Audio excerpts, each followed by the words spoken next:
অনেকে আছেন মুরব্বী দেখতে পাবেন, আমি কখনো এরকম করি নাই। ওই জামাই টাকে ডাব থেকে ওই একা একা পুষতে করি না, কিন্তু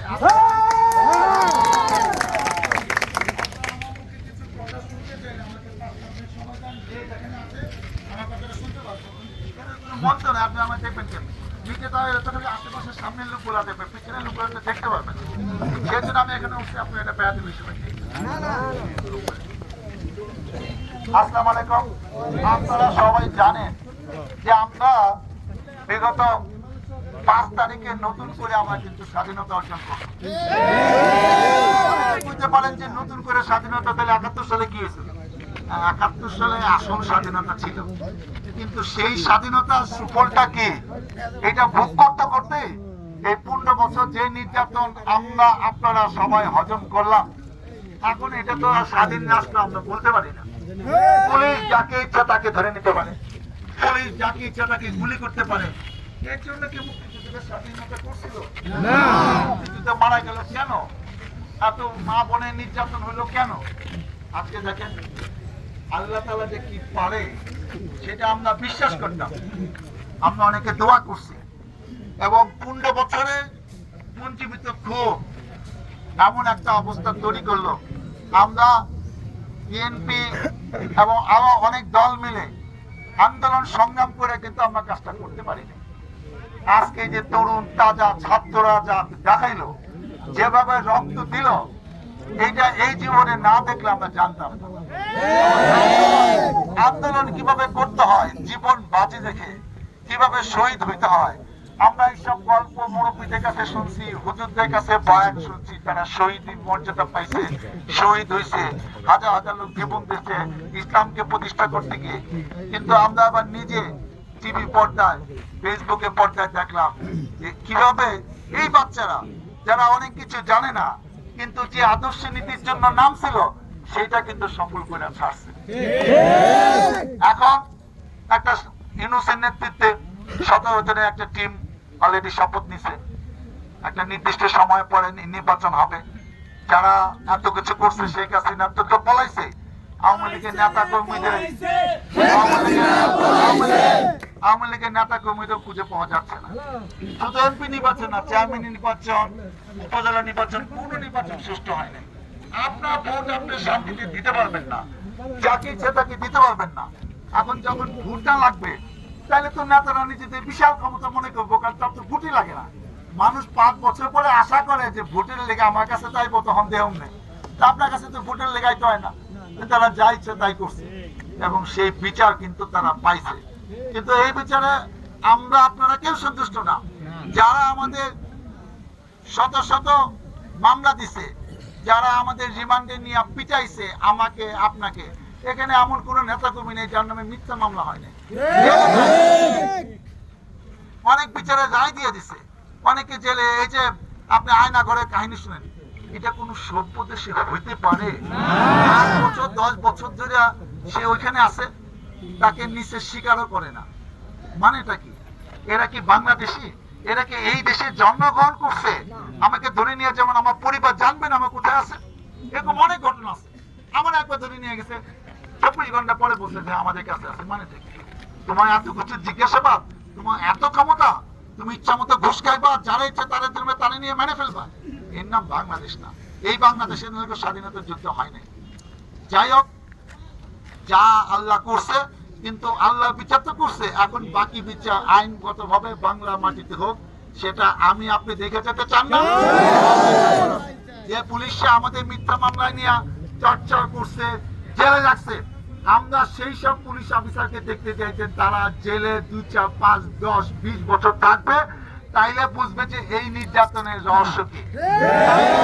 আর কোন পুলিশ অফিসার বাড়াবাড়ি করবে না। এই পুলিশ দরকার নাই, যে পুলিশ যাকে ইচ্ছে তাকে ধরে নেয়, যাকে ইচ্ছে তার টর্চার করে। আপনারা এই 15 বছর বাসায় থাকতে পারেন নাই, ব্যবসা করতে পারেন নাই, চাকরি করতে পারেন নাই, মা বাবার চিকিৎসা করতে পারেন নাই, কোন মিলাদ মাহফিলে এসে যোগদান করতে পারেন নাই। এই কাহিনী কোনো শেষ নাই। আমরা কেউ এলাকায় আসতে পারি নাই, কিন্তু তারপরে কি তাদের শেষ সংখ্যা হইলো?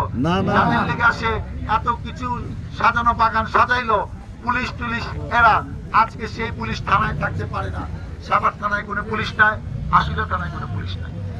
আজকে এই যে বিভিন্ন জায়গায় ছোটখাটো গল্প, কিছু মহল চাচ্ছে দেশটাকে একটা অব্যবস্থাপনায় রাখতে। যে আওয়ামী লীগই তো দেশ চালাইছে, এখন দেখেন না টাকাতে হয়, এখন না এই যে দোকান ভাঙচুর হয়, আগুন জ্বালায় দেয়, ব্যবসা প্রতিষ্ঠান নষ্ট করতেছে, গার্মেন্টস খুলাইতেছে। আমরা থাকতে তো এগুলো হইতো না। এগুলা কিছু বিচ্ছিন্ন ঘটনা ঘটছে। আমি এখন আপনাদের পাশে জাতীয় পাশে এই এলাকার নেতা হিসেবে আপনারা 96 সালে 2001 সালে ভোটের মাধ্যমে আমাকে এই এলাকার নেতা করছিলেন। তারপরে তো 15 বছর ধরে আমি দায়িত্ব নিয়ে বলতেছি আপনাদের সহযোগিতা এই এলাকার কোনো বিশৃঙ্খলা এখন হবে না। কোনো এগুলা বিচার হবে, কিন্তু এখন কাউরে মাইক করে দরকার নাই। আইন নিজের হাতে নেবেন না। আজকে হিন্দু মুসলমান ভাই ভাই অনেক খ্রিস্টান সম্প্রদায়, এই যে আমরা কলমা থেকে এই মাত্র আসলাম, ওখানে সাবারিনারে অনেক খ্রিস্টান সম্প্রদায় আছে। আমি বিনীতভাবে অনুরোধ করতে চাই, আজকে যখন খ্রিস্টানদের বড়দিনে 25শে ডিসেম্বর দুর্গাপূজায় আমরা যত লোক যাই, ওরাও কিন্তু এত লোক সেখানে থাকে না। তাদেরকে অত্যাচার করার দরকার নাই। কে কোথায় ভোট দিচ্ছে না দিচ্ছে এগুলো এখন বিবেচনার সময় না। আজকে দেখেন এই বাচ্চারা ট্রাফিকের কাজ করতেছে, তাদের সাথে হেল্প করেন, তাদের পানি দেন, অন্য কিছু দেন। তারা কষ্ট করে সকাল থেকে রাত 12টা পর্যন্ত কিংবা আরো বেশি রাত পর্যন্ত তারা করে। এটাকে আপনি পারবেন? আমি আপনার তো করতে পারতেছি না। আমরা তো অনেক বড় বড় পদে ছিলাম। তাদের দেখেন কি কষ্টটা করতেছে। ঢাকা শহরে আমার গাড়িও দুইবার চেক করছে, আমি হাসি আছে, চেক করুন, পিছন খুলে কাগজ দেখে কত কিছু আছে করুক। পুলিশ নাই রাস্তায়, অসুবিধা তো নাই। আমার গাড়ি কোনো সমস্যা নেই। ভিআইপি গাড়ি, আমি তো ভিআইপি গাড়ি হলো সেই গাড়ি যে ভিআইপি মনে করে, আমরা তো ভিআইপি মনে করি না। এইসব বুঝে টুঝে পোলাপান্ডে আসছি, এই যে পোলাপান্ডা কাজ করতেছে, এটা হলো আসল সেবা। এখন মানুষের পরিবর্তন হয়েছে মানসিকতা। জনগণের পাশে না থাকলে কিন্তু সবার পরিণতি এরকম হবে, সেটা মাথায় থাকবে। সত্যিকারের নেতা হইতে হবে, সত্যিকারের সেবা করতে হবে, যে সেবা জনগণ বুঝবে যে না উনি আমাকে সেবা করতে। সেই পরীক্ষার সামনে কিন্তু দিতে হবে। মানুষের কিন্তু চোখ কান খুলে গেছে, মানুষ কিন্তু এখন অনেক কিছু বুঝে। আমি আপনাকে বিনীতভাবে যে কথাটা বলতে আসছি, যেহেতু এই এলাকাতে অনেক বড় মানুষ মনে করবে উনি কি ইলেকশনে নামছে, আমরা ইলেকশন যখন হয় তখন আমাদের সামনে আসবো। এখন শুধু বলতে আসছি আমরা শান্তিপ্রিয় লাগ, কোন এলাকায় কোনো বিশৃঙ্খলা যেন না হয়, আইন নিজে হাতে তুলে দিয়েন না। আমরা হজ করেছি, নামাজ পড়ি, আল্লাহর বিধান সম্বন্ধে জানি। আপনি নিজে হাতে আইন করতে পারেন না। আপনি একটা জায়গায় মিছিল করবেন, বিজয় মিছিল বলেন আর যাই মিছিল বলেন, সে মিছিল থেকে গিয়ে এক দোকান ভাঙবো, তাকে গিয়ে মাথায় বাড়ি দিব, এই দায়িত্ব কেউ নেওয়ার দরকার নেই। দেশ আজকে স্বাধীন হয়েছে, আপনাদের দায়িত্ব ধৈর্য ধরে আইনের প্রতি শ্রদ্ধাশীল থাকা। পুলিশ কিন্তু এখনো থানায় নাই, হয়তো 2-1 দিনের মধ্যে আসবে। আমরা সবাই মিলে যার যার এলাকায়, আপনারা যার যার নেতৃত্বে সে এলাকার শান্তিতে রাখেন, দেখবেন যে পুলিশের দরকার নেই। অনেক সব দেশে পুলিশের কোনো মাত পরি খায়, পুলিশের কোথাও যাইতেও হয় না, মামলাও হয় না বছরকে বছর, যাতে ওইসব দেশ চলতেছে না। সুইজারল্যান্ডে এত পুলিশের কোনো কাজ নাই, কিন্তু আমাদের দেশে তো লাগে কেন? মানুষ যদি ভালো হয়ে যায়, শান্তিতে থাকে, কেউ যাতে ক্ষমতা দাপট না দেখায়, তাহলে কিন্তু মামলা টামলা লাগবে না। আমি আপনাদের কাছে বিনীতভাবে অনুরোধ করতে চাই, আপনারা 2-4 দিন ধৈর্য ধরেন। 2-4টা দায় বিচ্ছিন্ন ঘটনা করছে। আমি মনে করি বিএনপি একটা শান্তিপ্রিয় দল, একটা সুশৃঙ্খল দল। এখানে নেতা কর্মীদের আমরা সবাই চিনি। অতীতে আমরা এমন কিছু করি নাই যে আমরা মানুষ আমাদেরকে সন্ত্রাসী হিসেবে ট্রিট করে। অতএব ইনশাল্লাহ আগামীতে আমরা সুন্দর বাংলাদেশ আপনাদের নিয়ে করবো, আপনাদের সাথে নিয়ে করবো। আপনারা সবাই ধৈর্য ধরেন। এখানে যারা আমাদের নেতৃবৃন্দ আছেন, এই যে তাজুল সহ আরো কাবুল ভাই, আমি মনে করি যে এখানে কোনো বিশৃঙ্খলা হবে না। আমার কাছে এরকম কোনো খবর নাই। কোনো সমস্যা হলে আমি আবার আপনাদের সামনে আসবো, আপনাদের কাছে আবার আসবো। আমরা প্রতিদিন কোনো না কোনো এলাকায় যাচ্ছি। আমি চাই যে 2-4 দিনের মধ্যে দেখবেন যে একটা সিস্টেমের মধ্যে চলে যাবে, তখন আমাদের এত দায়িত্ব পালন করতে হবে না।